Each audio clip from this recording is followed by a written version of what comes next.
It was just a normal winter in the Beilongjiang riverbed.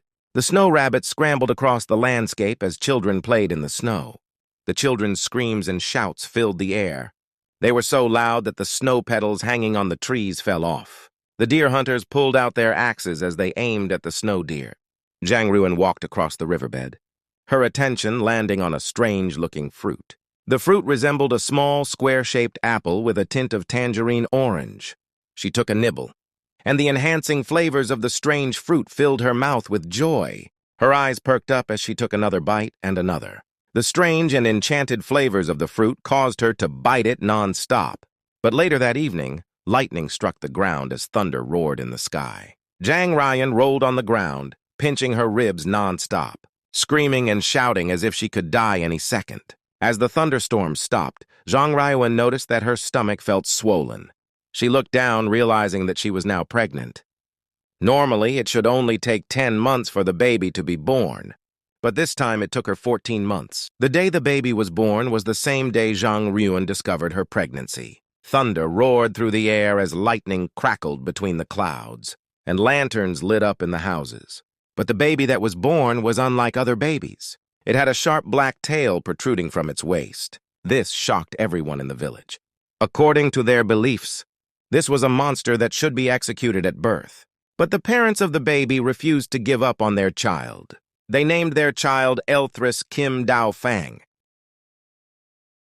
During his growth, Elthris made some friends, but he was often teased and bullied by his peers. Being a half-dragon, he loved playing in the water. On this day, everything seemed to be the new normal, but things drastically changed. Elthris was splashing and playing in the Beilongjiang riverbed when suddenly a group of misbehaved children approached him. They teased him for his bizarre tail and threw rocks at his scales. Out of anger, Elthris pinned his peers to a rock and punched them. But he didn't know that his father was watching the whole time. At that time, child abuse wasn't yet considered illegal. Elthris's father immediately grabbed a nearby stick and struck him in the back. As the sharp pain hit Elthris, tears of anger and innocence flowed from his eyes. His father then dragged him home and continued to torment him. "You evil and insolent monster! You don't deserve to live! Why?" His dad screamed at the top of his lungs. That was when Elthris had enough. Without a word or a warning, he rushed out of the house and slammed the door behind him. He used all of his strength, running at top speed to a nearby cliff. With a roar, a low rumble echoed through the air as gigantic. Black dragon wings erupted from his back, tearing through his bones and skin as if they were fabric, scales shimmering like emeralds and sapphires, ripping through his torso. Blood flowed freely, dyeing his pants a deep red. With a roar, Elthris jumped off the cliff and flew away as far as possible.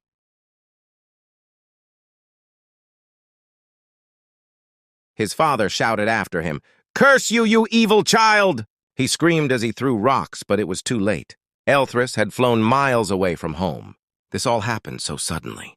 In the last second, he was still a friendly child roaming freely in his dreams. But a moment later, everything changed. It was dead winter.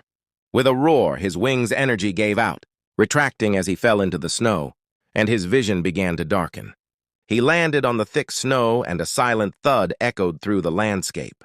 Before passing out, images of memories flashed before his weak eyes. He didn't understand. He just wanted to live a normal life. He didn't want to be a monster. He just wanted to be respected. His vision darkened, and the remains of his soul faded away.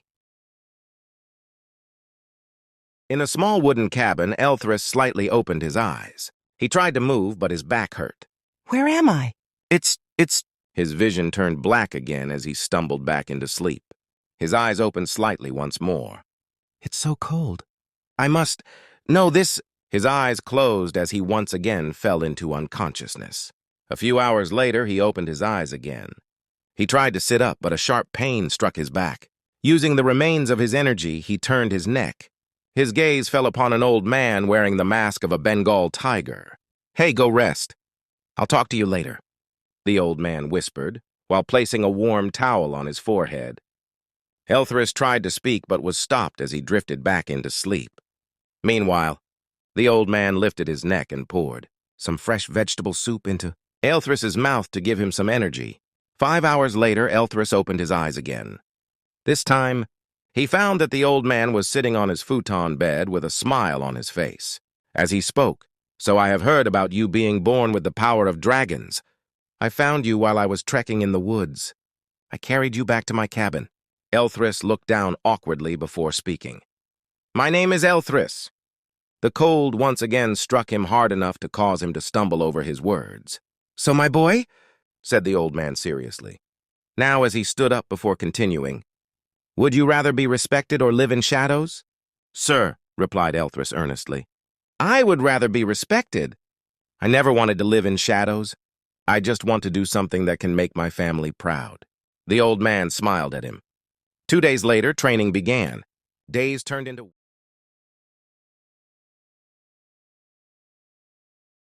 At the start, Elthris's punches were weak and soft, each lacking movement and speed. For weeks, Elthris kept punching the wooden plank over and over again, causing cuts and blisters on his fists. Each punch felt tough, the sharp shards of the wood planks piercing into his flesh, causing intense pain every time he struck. Autumn leaves fell and the blisters on his fists turned into calluses, representing the relentless effort of the past months. At night, he sat on his futon bed and wondered, "Will I be capable of this?" His gaze landed on the ceiling.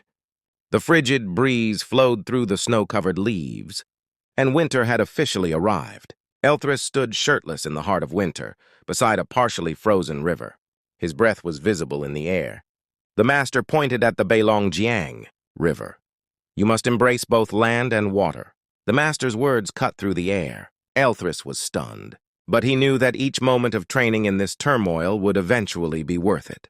He felt a deep, biting cold as he stepped into the river. He knew that mastery was forged by misery. Days turned into months, and months turned into years.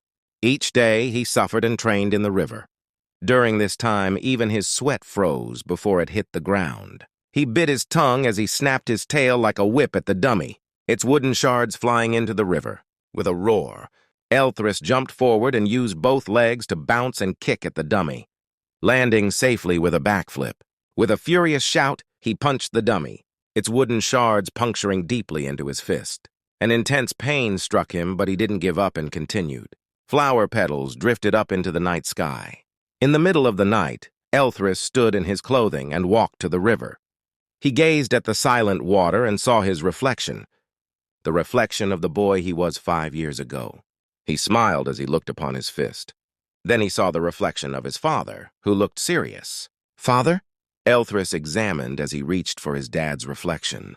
But quickly the image faded away as his hand touched the crystal-clear stream.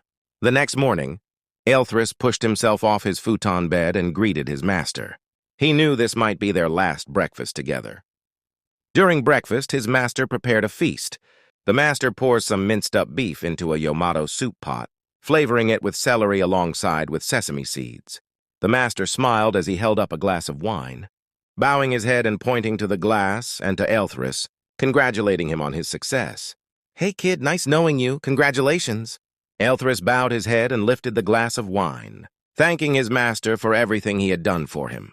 The master handed him a neatly folded black Chinese robe made from the legendary Nevershard, harvested from the deepest hole. Then he gave him a wooden box containing a black katana, enhanced with dark magic and a black headband.